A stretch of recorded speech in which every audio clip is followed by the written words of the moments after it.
अस्सलामुअलैकुम मोहतरम नाजरीन, कैसे हैं आप? आपका बहुत बहुत शुक्रिया, आपने हमारे यूट्यूब चैनल को ज्वाइन किया। कल हमारे सफ़र का इख्तिताम हुआ था आमरी के कब्रिस्तान में, तो आज टंडो जान मोहम्मद से अपने अगले पड़ाव के लिए मैं निकल खड़ा हुआ हूँ।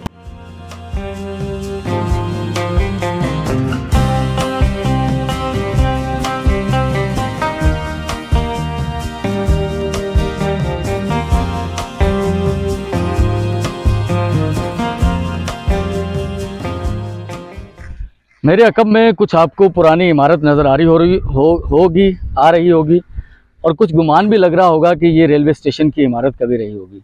इस तरफ रेलवे स्टेशन की मेन इमारत है, लेकिन चूँकि रेल यहाँ से नहीं गुजरती, मैं आपको बता दूं कि मैं मौजूद हूँ टंडो जान मोहम्मद शहर में। 1926 1928 ये वही रेलवे लूप लाइन है जो मीरपुर से शुरू होकर डिगड़ी, टंडो जान मोहम्मद, झुड्डो, नौकोट और नबीसर से एक लूप बनाती हुई वापस मीरपुर आती है। तो चूँकि इस रूट पर मैं सफ़र कर रहा हूँ, तो सोचा क्यों ना आपको कुछ ना कुछ यादों से जोड़ा जाए। सूफियाबाद का स्टेशन और डिगड़ी का स्टेशन मैं आपको दिखा चुका हूँ। टंडो जान मोहम्मद के स्टेशन पर अब गरीब लोग, इंक्रोचमेंट या कुछ भी कह लें, वो लोग रिहाइश पजीर हैं। मैं एक तरफ से आपको इसका कुछ हिस्सा दिखा पाऊँगा, बाकी तो स्टेशन पर मुकम्मल कब्ज़ा हो चुका है। ये रेलवे प्लेटफार्म का भी रहा है। ये रेलवे स्टेशन की मेन इमारत है जहाँ पर फैमिलीज़ रिहाइश पजीर हैं। और ये कुछ शेड, कोई गोदाम वगैरह रहा होगा माल का। रेलवे स्टेशन के साथ से अब बाईपास गुजर रहा है। ये रेलवे स्टेशन की मेन इमारत है जो बाईपास से आपको नज़र आ रही है। फ्रंट से इसे दिखा पाना मुमकिन नहीं है क्योंकि इसके अंदर फैमिलीज़ रिहाइश पजीर हैं, लेकिन इसका जो यहाँ भी रोड रहा होगा, अभी बाईपास है तो, लेकिन ये क्योंकि इसका रास्ता तो इसी तरफ होगा ना स्टेशन का। तो ये है टंडो जान मोहम्मद रेलवे स्टेशन। नाम वगैरह इसका दूसरी तरफ ही होगा, लेकिन वहाँ फैमिलीज़, उनसे इजाज़त लेना, उनके आराम में मुखल होना, ये मुझे मुनासिब नहीं लगा। तो जी व्यूअर्स, टंडो जान मोहम्मद के बाद हमारा अगला पड़ाव है झुड्डो गोदाम, यानी झुड्डो रेलवे स्टेशन।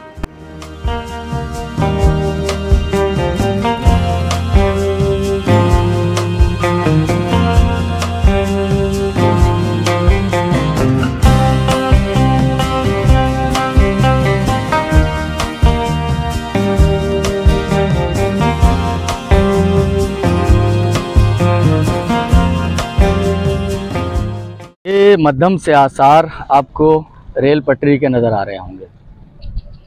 मैं मौजूद हूँ झुड्डो रेलवे स्टेशन के बिल्कुल सामने।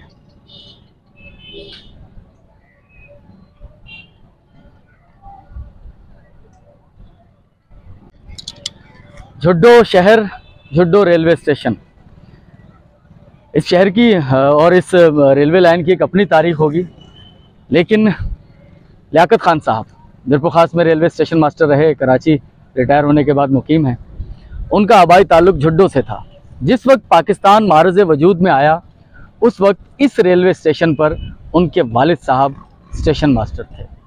फिर उसी रेलवे स्टेशन पर एक दिन आया कि लियाकत खान साहब खुद स्टेशन मास्टर रहे।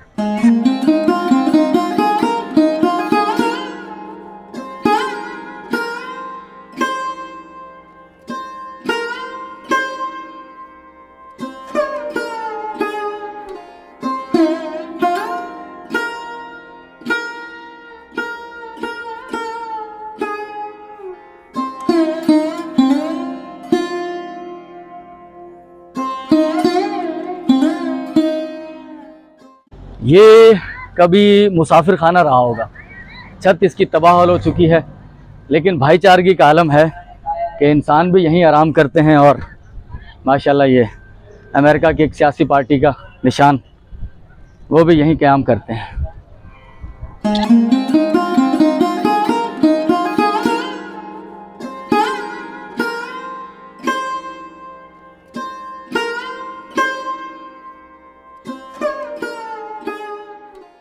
झुड्डो नाम है ये शहर रेलवे स्टेशन के मशरक की सिमत वाक़या है।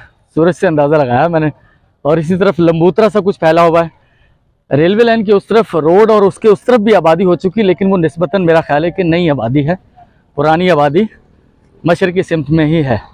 झुड्डो शहर के अंदर जाने की भी मेरे पास वजह थी, सर रॉजर थॉम्स की लाइब्रेरी। मेरे इल्म में आया कि सर रॉजर थॉम्स ने जो पहले जो मीरपुर खास एग्रीकल्चरल फ्रूट फार्म है उसके पहले डायरेक्टर थे, उनकी यहाँ एक लाइब्रेरी मौजूद है। लेकिन मेरे पास वक्त कम है, मुझे आगे जाना है, बहुत आगे। तो लियाकत खान साहब, आपके शहर का इतना सा तारुफ और ये अकम में मौजूद आपका रेलवे स्टेशन। कहते हैं कि मंजिल को पा लेने के लिए अकेले सफ़र ही बुनियादी शर्त है, और हमारी अगली मंजिल है सहरा का दरवाज़ा, नौकोट।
तो जी मैं मौजूद हूँ नौकोट का किला।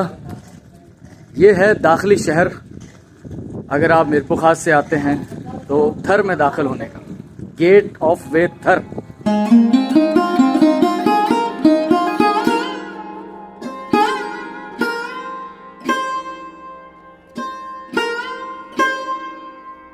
आप अगर गौर करें तो एक अजीब टेक्निक आजमाई गई है। सामने ये दरवाज़ा है तो होना ये चाहिए था कि मेन किले का गेट यहाँ होना चाहिए था, लेकिन ऐसा नहीं है। इसके पीछे एक छोटा सा राज है कि अगर दुश्मन हमला करे तो वो सीधा जोर डायरेक्ट वो यहाँ ना लगा सके, क्योंकि वो बड़ी बड़ी उनके पास वो होती थी जो गेट को तोड़ने के लिए ना लकड़ियाँ, वो बड़ी उनके आगे तेज धार वो चीज़ें लगी हुई होती थी, तो वो ज़्यादा फोर्स ना लग पाए, इसलिए दरवाज़ा हिफाजती नुक्ता नज़र से थोड़ा सा साइड में बनाया गया है। देखें आप, ताकि यहाँ से कोई बहुत ज़्यादा पुश करके वो इस दरवाजे को तोड़ ना पाए। एक चीज़ और होती है दरवाज़ों में, ये बड़ी बड़ी कीलें, ताकि अगर हाथी से दरवाजे को तोड़ने की कोशिश की जाए, हाथियों की टक्कर से दरवाजे तोड़े जाते थे, तो ये तोड़ा ना जा सके, क्योंकि आगे जो नोकेली कीलें लगी हुई हैं उसकी वजह से हाथी जख्मी हो जाए और दरवाज़ा ना टूटे। और बड़े दरवाजे बाअदब, बामुलाहजा, होशियार जलालुद्दीन अकबर साहब तशरीफ लाते हैं, तो भाई हम भी, हमारे लिए किले का दरवाज़ा खुल चुका है। और ये देखें सर,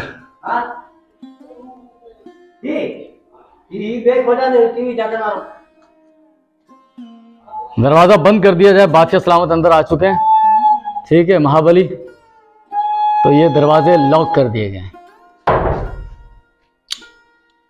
तो ये वहां से निकलकर यहाँ पर ये छोटी छोटी कमरे हैं, ये फौजी बैरकें ही हैं, क्योंकि ये रिहायशी किला नहीं है। तो एक ये बरामदा टाइप है। मेन किले से आप यहाँ दाखिल हो गए, यहाँ से फिर आगे जो मेन किला है सर 2 लेयर्स हो जाए। और ये इसमें कुछ हिस्ट्री बताई गई है। नौकोट किला थरपारकर मजबूत किला कहा गया है। इसमें लिखा हुआ है सिंध के हुक्मरान मीर करम अली खान ने 1815 में इसको तामीर कराया। मिरपुखा शहर से कुछ ये है 90-95 किलोमीटर दक्षिण। किले के गेट ऑफ वे थर यानी कि थर में दाखिले का दरवाज़ा भी कहा जाता है। तालपुर हुक्मरान जो थे वो सिंध के कल्होड़ा दौर के बाद हुकूमत उन्होंने की यहाँ पर। 1883 से 1835-53 तक उनकी हुकूमत चलती रही। उसके बाद 1853 में सर चार्ल्स नेपर उसकी सरबराही में अंग्रेज़ फ़ौजों ने सिंध को फतह किया। तो एक मजबूत किला रिहाइश के लिए और चौकसी करने के लिए लिखा हुआ है। चौकसी करण लाए मतलब हिफाजत के लिए यहाँ पर दुश्मन को जो पहला सामना दुश्मन से किया जाए। और इसको 1975 में आसार कदीमा के कानून के मुताबिक इसको महफूज किया गया। सामने बैरकें मैंने आपको बता दिया था। उस दरवाजे से अगर हम अंदर आ भी जाएं, यहाँ पर लड़ाई हो भी जाए, तो मेन गेट एक और है जो कि किले के अंदर दाखिल होने के लिए आपको इस गेट को भी तोड़ना पड़ेगा। और इस गेट की भी खसूसियत वही है जो मैंने आपको बताई थी पहले कि इस गेट पर भी हाथियों से दरवाज़ा ना तोड़ा जा सके, उसके लिए नोकदार कीलों का इस्तेमाल यहाँ भी किया गया है।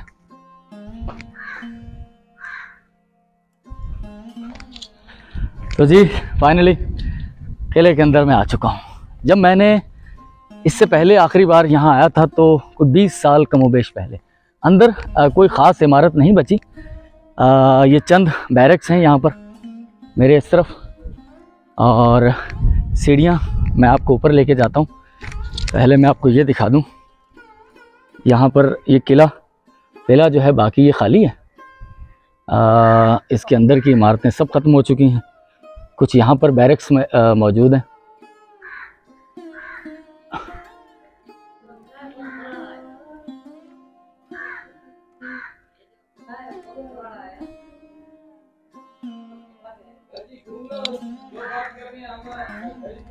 चलें भाई, एक बैरक्स के अंदर आ गया हूँ मैं।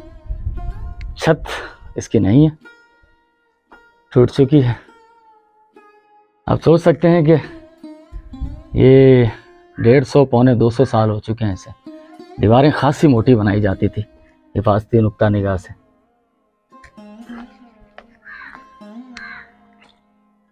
सिर्फ इसकी 4 दीवारी महफूज है, और अंदर एक अगर छत वाला कमरा कहें तो वो मौजूद है, लेकिन उसके से ताला लगा हुआ है और कुछ सामान वगैरह यहाँ पड़ा हुआ है। अमूमन ऐसी जगहों से देहात में रहने वाले या शायद शहरों में रहने वाले भी एक कॉन्सेप्ट जुड़ जाता है। एक लफ्ज़ मैंने सुना पस मंज़र में, मेरे कुछ यहाँ बच्चे मौजूद हैं जिन्होंने कहा कि भाई गैबात का मरकज़ है। अनजान सुनसान इलाके, सुनसान बिल्डिंगें, भूत बंगले टाइप उन्हें नाम दे दिए जाते हैं और कहा जाता है कि शायद यहाँ जिनों का बसेरा है। ऐसा कुछ भी नहीं है। इतने केर भी जिन को ने, ठीक है। हाँ ॿियो ख़ैर हिते जी आहियो? हाँ, तो तव्हां जे लाइ त घुमण वारी कहिड़ी शइ आहे? तव्हां त रोज़ ॾिसंदा हूंदव। असां रोज़ ॾिसंदा आहियूं, असांजो एतिरो दिलि नथो चवे हिते हरू भरू अचूं। अच्छा, हाँ, बोर थियो वेठो। अच्छा, कमु करण जे लाइ कुझु कोन्हे? जी ना, कम का को भी ना है। असां गरीबन छा केड़ो आधार। मेहनत कयो यार, मेहनत कयो। ईअं तव्हां हिते देखो ॾिसो माण्हू घुमण ईंदा आहिनि सॼो असां ठारायो। हा ठीकु आहे, मूंखे ख़बर आहे। तव्हां हिते जेका ॿाहिरां खां माण्हू ईंदा आहिनि न, कराची खां, लाहौर खां या मुल्क खां ॿाहिरि खां, हुननि सां तव्हां ॻाल्हि ॿोल कयो, हुननि खे तव्हां हिते जी इंफॉर्मेशन ॾियो। भई ग़ैबात वारी ॻाल्हि न चओ, हू कोन मञंदा। ऐं तारीख़ पढ़ो, हीउ किलो के ठारायो हो, ठीकु आहे, कॾहिं ताईं ठाहियो हो, घणा पैसा लॻल हुआ, हिते केरु रहंदो हुयो, हुननि खे तारीख़ ॿुधायो, तव्हांखे कुझु पैसो ॾींदा। ॻाल्हि समझ में अची वई न? मूंखे सिंधी घटि ईंदी आहे, न त उर्दू में सम्झायां। हाँ, समझ में अची वई? मुंहिंजी ॻाल्हि त समझ में आई आहे न? ठीकु आहे, वॾी महिरबानी। हीउ छा हुयो? कोठियूं हुयूं? ये कोठी तो कौन थी लगे? अच्छा, ठीक है, ठीक है। तो भाई तोपें पड़ी हुई यहाँ पर पुराने ज़माने की, जिन्हें वो आग लगाकर, फलीता लगाकर, बारूद भर के उसे चलाया जाता था। और इसका निशाना लेने के लिए कोई डिजिटल आलात नहीं होते थे इनमें। एंगल से वो रहनुमाई ली जाती थी और कुछ आगे पीछे करके ये दुश्मन के करीब करीब कहीं फट ही जाती थी। ये जो रेनोवेशन है ये उस वक्त नहीं हुई थी, ये बाद में करवाई गई है। मेरा ख्याल इसके अंदर कलर वगैरह भी करवाया गया है। महकमा आसार कदीमा वालों ने किया होगा ये, तो पहले नहीं था। ये बिल्डिंग तो पहले की है, लेकिन ये जो कलर हैं ये बाद में किए गए हैं। अब मैं अकेला हूँ, चूँकि मुस्तफा साहब बाहर खड़े हुए हैं, तो पिक्चर लेने के लिए मेरे पास कोई बंदा नहीं है। थोड़ी देर के लिए मैं इस किले के अंदर अकब में ये जो इमारत है यहाँ स्टिल हो जाता हूँ। इसी को स्क्रीनशॉट लेके फ़ोटो बना लेंगे। और एक यहाँ पर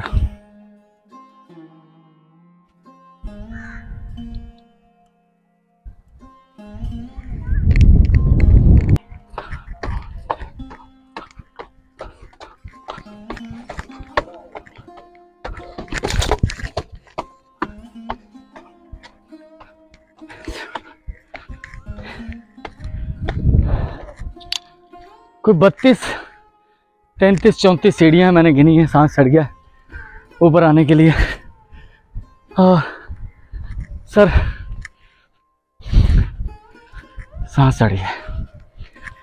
तो किले की फसील पर पहुंच गया हूँ मैं, और यहाँ से आपको थर नजर आएगा।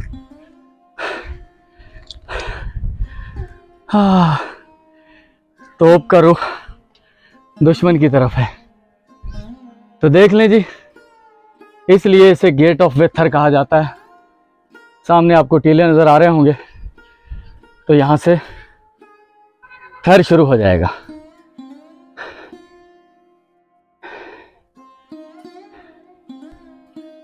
यहाँ कोई हिफाजती दीवार होनी चाहिए थी, जो कि नहीं है।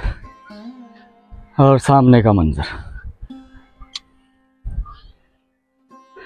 और आप ये तो जानते ही हैं कि दीवारें, फसीलें जो हैं वो चौड़ी हुआ करती थी, ताकि उस पर बैक वक्त घोड़े दौड़ सकें। ये वो नीचे जो बरामदा हम सहन छोड़कर आए थे, और उसके इर्द गिर्द आप देख सकते हैं कितनी चौड़ी फसील है ये। यहाँ से बैक वक्त एक रथ चल सकता है, तो कई घोड़े एक साथ दौड़ सकते हैं इस पर। ये जो मोर्चे हैं इनमें तोपें नस्ब हैं। अब ये मुझे मालूम नहीं उस वक्त की हैं या बाद में महकमा आसार कदीमा वालों ने ला के यहाँ रखी हैं, लेकिन अब यहाँ ये मौजूद है। तो ये किले की मेन फसील है। अब चारों तरफ घूमना तो खासा वक्त तलब काम होगा, आप सोच सकते हैं। देख लेंगे इसका जो रेडियस है, चारों तरफ इसको घूमना। मैं उस कोने तक जाता हूँ और फिर वहाँ से वापस आता हूँ।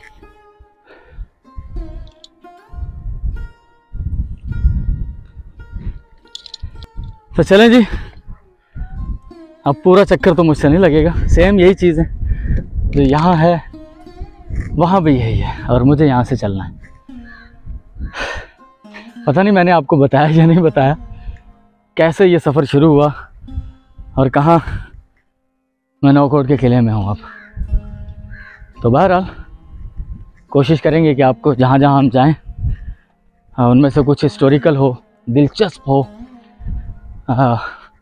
वो आपकी नज़र किया जाए।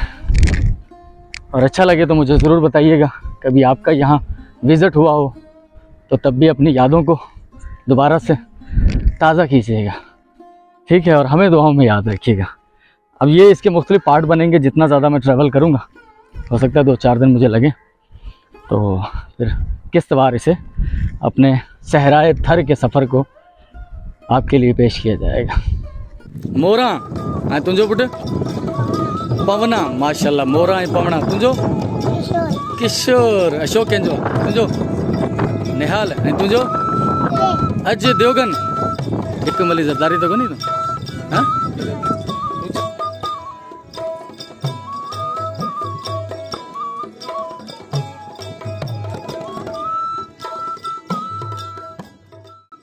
ये रेगिस्तान है। नौकोट किले के बाद मौसम बिल्कुल तब्दील हो जाता है। इर्द गिर्द रेत के टीले छोटी छोटी पहाड़ियों के मनाजिर पेश करते हैं। हमारी अगली मंजिल है सहराए थर का हेडक्वार्टर मिट्टी। कल आपसे मिलते हैं। खुदा हाफिज़।